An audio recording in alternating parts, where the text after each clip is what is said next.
반갑습니다. 경자입니다. 이번 주 청약하는 마지막 종목 모니터랩도 어제 수요 예측 결과를 공시를 하였는데요. 워밍업으로 소개를 드리지 않은 종목이니까 어떤 사업을 하는지부터 간단하게 파악을 하고 시작하겠습니다. 자, 은행이나 게임 같은 사이트에 접속을 하면 웹에서 보안 프로그램이 자동으로 돌아갑니다. 해킹을 방지하기 위해서 보안 솔루션들이 웹사이트에서 구동이 되는 것인데요. 모니터랩은 이런 웹 애플리케이션 보안 솔루션을 서비스를 하고 있습니다. 특히 이 회사가 주목받는 이유는 보안 솔루션을 클라우드 기반으로 구독 모델로 가져가는 부분인데요. 기존에는 고객사의 내부 전산망에 보안 솔루션을 직접 설치를 하고 있었는데요. 이제 클라우드 기반으로 보안 솔루션이 적용이 되면 문제가 생길 때마다 모니터랩이 신속하게 해결을 할 수가 있고 해킹에 대한 보안 수준도 더욱 강화할 수 있다고 합니다. 그리고 회사 입장에서는 솔루션을 설치하고 끝나는 것이 아니고 구독 형태로 이용 요금을 정기적으로 받을 수 있으니까요.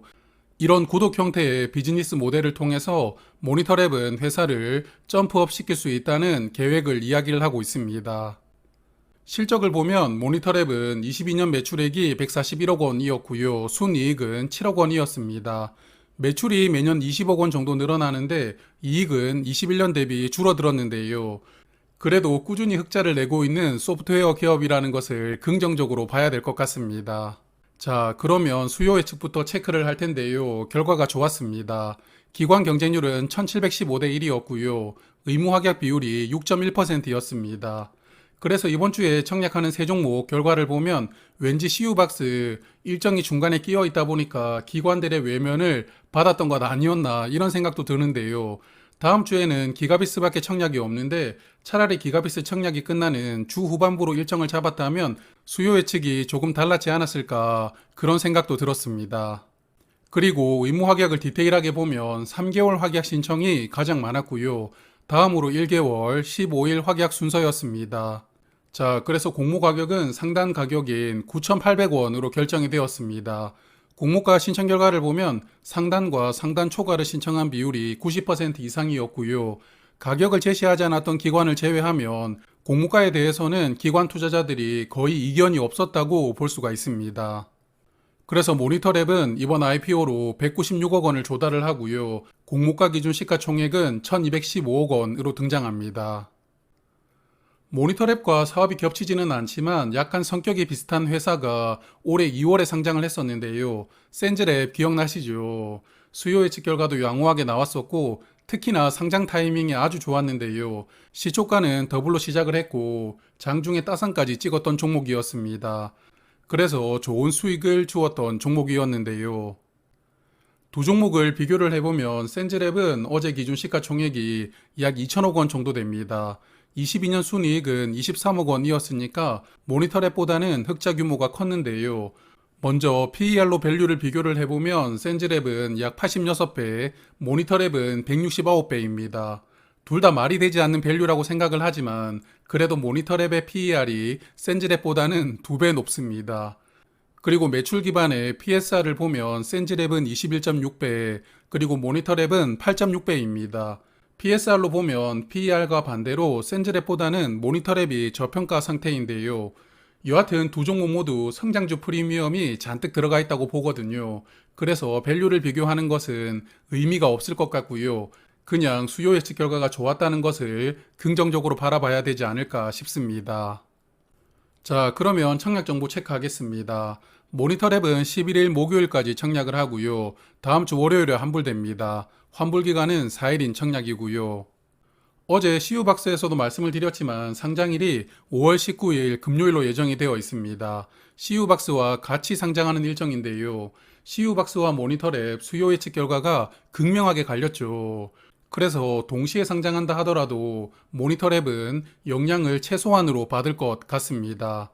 일단 시작은 수요 예측 결과가 좋았던 모니터랩이 좋은 스타트를 보여줄 것 같은데요. 상장일에 두 종목 모두 수익을 줄지 아니면 한 종목만 수익을 줄지는 모르겠습니다. 자, 이 종목은 총 200만 주를 모집을 하고 일반 투자자에게 50만 주가 배정됩니다. 우리사주조합의 0.8% 비중으로 15,650주가 배정이 되었는데요. 배정 수량이 디테일한 걸 보니까 직원들이 사전 청약을 했다고 보입니다. 그리고 청약 주관사가 미래에셋증권인데요. 그래서 트루엔 청약하시는 분들은 이체할 필요가 없이 환불금을 받으면 다시 모니터랩을 청약하시면 되겠습니다.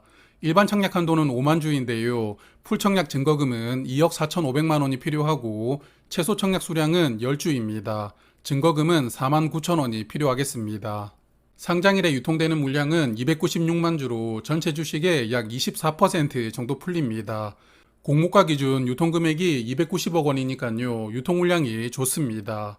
그리고 상장 당일에는 스톡옵션이나 우선주 같은 물량이 추가로 나올 수 없는 종목이거든요. 그래서 유통 물량이 깔끔합니다. 그리고 화면은 상장일에 물량을 매도할 수 있는 기존 주주 명단인데요. 재무적 투자자 두 곳이 약 60만 주를 보유를 하고 있고 개인 투자자 5분이 물량을 45만 주 정도 가지고 있습니다. 특히 10만 주 이상 보유한 개인 투자자가 3명이 있는데 이들 물량이 어느 타이밍에 나오느냐가 상장일의 변수가 되지 않을까 싶습니다. 그리고 기존 주주 명단을 보니까 안랩이 있던데요. 작년에 전환 우선주로 약 60만 주를 투자를 했습니다. 같이 사업을 해보려고 전략적으로 투자를 했던 것인지 아니면 그냥 상장하니까 투자를 했던 것인지는 모르겠지만요. 그래도 국내 보안 시장을 주도하는 기업이 투자를 했던 종목이니까요. 아마 이런 부분들도 기관 투자자들이 긍정적으로 바라봤던 것 아닌가 싶습니다. 자, 그래서 균등 배정만 미리 예상을 해보고 마무리를 할 텐데요. 어제 제가 트루엔 청약에 26만 계좌 정도가 참여할 것으로 예상을 했습니다. 이번에 모니터랩도 같은 증권사인 미래에셋 증권이니까요. 청약 계좌 수는 비슷하게 들어올 것이라고 예상을 합니다. 그래서 26만 계좌가 참여를 하면 1인당 배정 수량은 0.96주가 되는데요. 균등 배정으로는 1인당 평균 한 주라고 생각을 합니다. 자, 모니터랩은 환불기간이 4일이고요. 공모 가격이 상단으로 잡히면서 저의 기준으로는 밸류가 조금 높은 것 같습니다. 그리고 동시 상장한다는 것도 약간은 변수가 될 수 있다고 보는데요. 그래도 수요 예측 결과가 좋았으니까 그냥 균등 청약만 하는 것으로 청약 참여하려고 합니다. 다만 청약 수수료를 내야 되는 조건이라면 균등 청약만 참여하시는 것이 조금 애매할 수도 있을 것 같은데요. 이 종목은 공모 가격이 9,800원이니까 단가가 낮은 종목입니다. 균등 배정으로 한 주 받아서 상장일에 수익이 어느 정도 나오지 않는다면 청약 수수료를 내면 남는 게 없을 수도 있습니다. 그래서 청약 수수료를 내지 않아도 되는 조건이라면 고민하실 필요는 없겠지만 수수료를 내야 된다면 조금 고민해 보시는 것이 좋지 않나 싶습니다. 그럼 모니터랩은 내일 저녁에 1일차 청약이 끝나면 결과를 보면서 2일차 청약을 예상을 해보도록 하고요. 청약하실 분들은 좋은 결과 있으시길 바랍니다. 고맙습니다.